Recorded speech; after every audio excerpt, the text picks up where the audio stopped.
눈으로 듣는 빌립보서 세 번째 제목이 기쁨의 충만함을 얻기 위하여입니다. 여기서 충만이라는 단어가 교회를 다니지 않는 분들에게는 좀 생소할 것입니다. 사전적으로는 한껏 차서 가득하다라는 뜻인데 어렵게 생각하실 것이 없습니다. 부족한 부분이 모두 채워져 완전해지는 것입니다.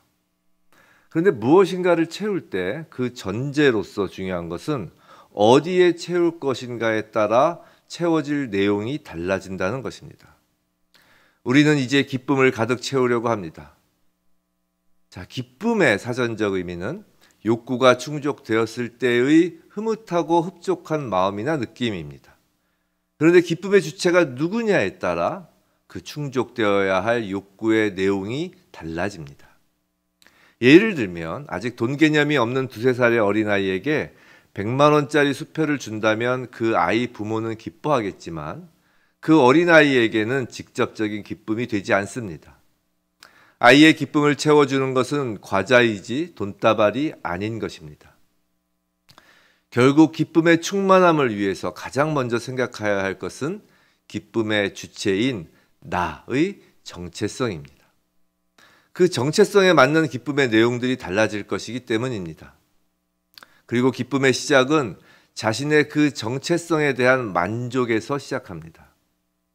같은 학생인데 누구는 자신이 학생인 것이 불만입니다.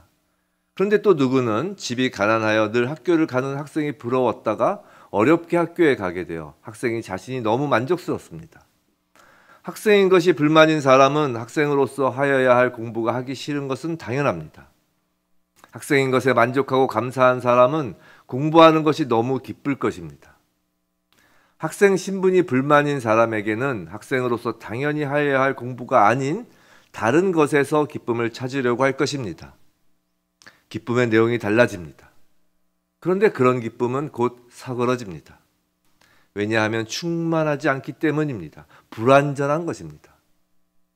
자신의 신분과 채우고 있는 기쁨의 요소가 서로 어울리지 않는 것이기에 그 기쁨은 결코 완전해질 수 없기 때문입니다. 지금 학생 신분이신가요? 직장인이신가요? 주부이신가요? 부모, 자녀, 어떤 위치에 계신가요? 기쁨의 시작은 어떤 신분, 위치에 있더라도 만족하는 것입니다. 그 신분에 따라 당연히 하여야 할 일에 대해 불평, 불만을 하지 않는 것입니다. 학생이면 당연히 공부를 하여야 하는 것이고 직장인이면 자신의 위치에서 일해야 하는 것입니다. 공부나 일은 결코 쉽지 않습니다. 힘들다고 그 신분과 위치에서 하여야 하는 일에 대해 불평, 불만을 쌓아가면 결국 자신의 신분과 위치마저도 불만족스럽게 됩니다. 기쁨이 생길 수 없고 결과적으로 발전도 없게 됩니다. 불평, 불만을 가능한 적게 하는 것, 그것이 기쁘게 사는 방법이고 그런 사람에게 발전도 있습니다. 바울이 지금 빌립보 성도들에게 편지를 쓰고 있는 곳은 당시 세계의 중심이라고 불릴 만한 도시 로마입니다. 유럽과 아시아를 아우르는 대제국의 수도입니다. 이 편지를 받는 빌립보라는 도시의 시민들은 특별하게 로마의 시민들과 동일한 로마 시민권을 부여받은 사람들이었습니다. 로마 시민들은 자신들이 로마 시민인 것에 대하여 만족하는 것 정도가 아니라 대단한 자부심을 가지고 있었습니다.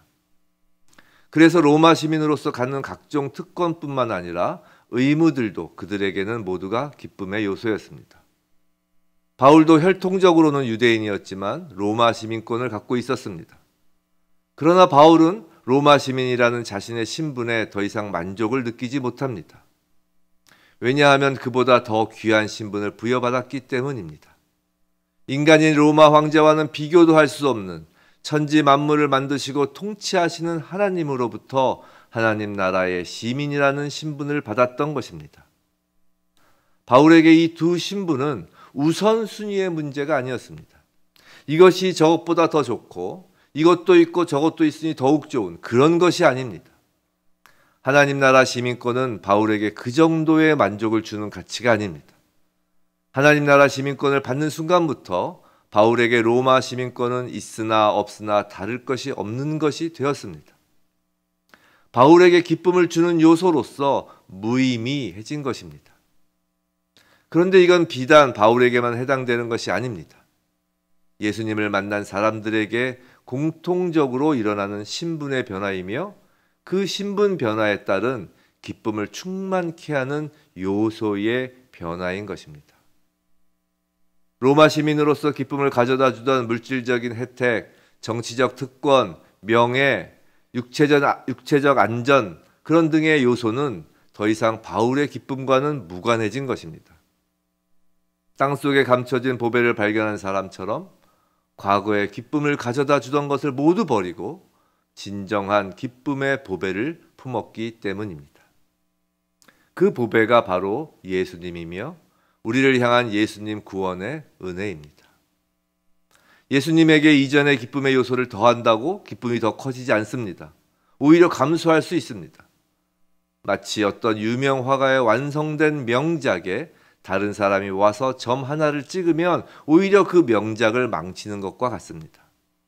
예수님은 그 자체로 완전하신 보배이며 기쁨이기에 무엇을 더하여서도 빼서도 안 되는 것입니다. 그런데 예수님을 믿어도 곧바로 예수님으로 인한 기쁨을 충만하게 누리기 쉽지 않습니다. 왜냐하면 바뀐 신분인 하나님 나라 시민으로서 어떻게 살아야 하는지에 대한 훈련이 필요하기 때문입니다.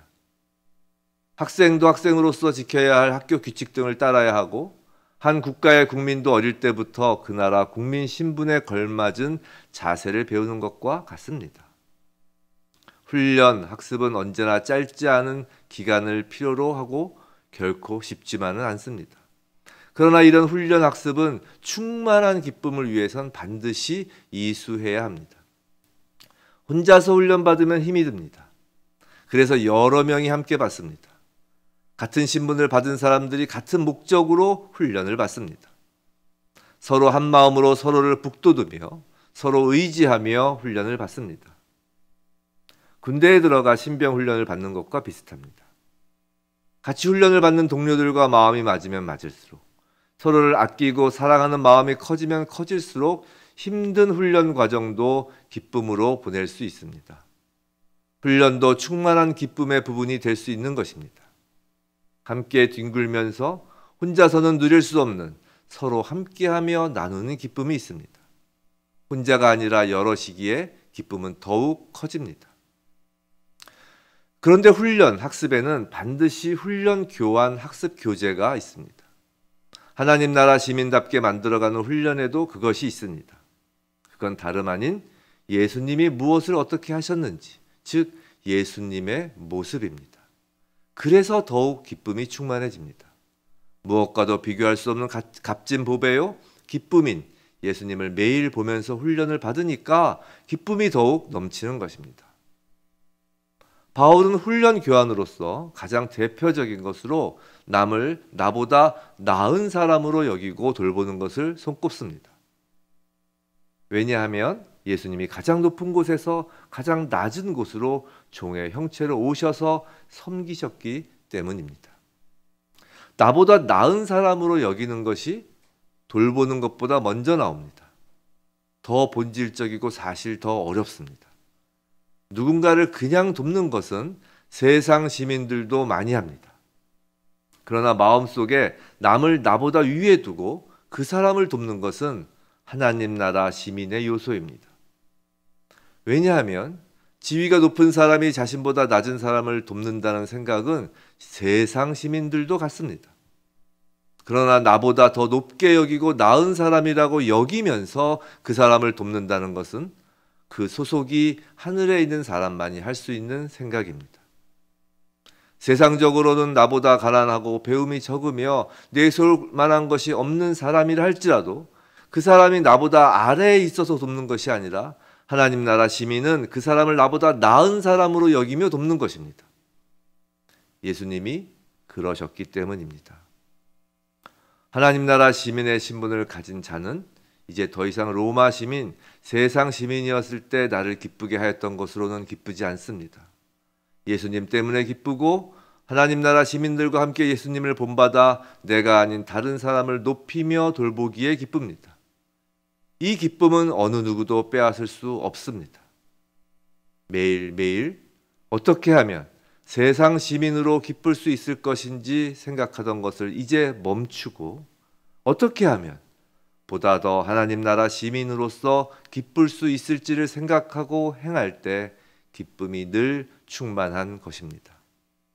우리 모두 그런 기쁨 충만을 누리는 하나님 나라 시민의 신분이길 주님의 이름으로 축원합니다.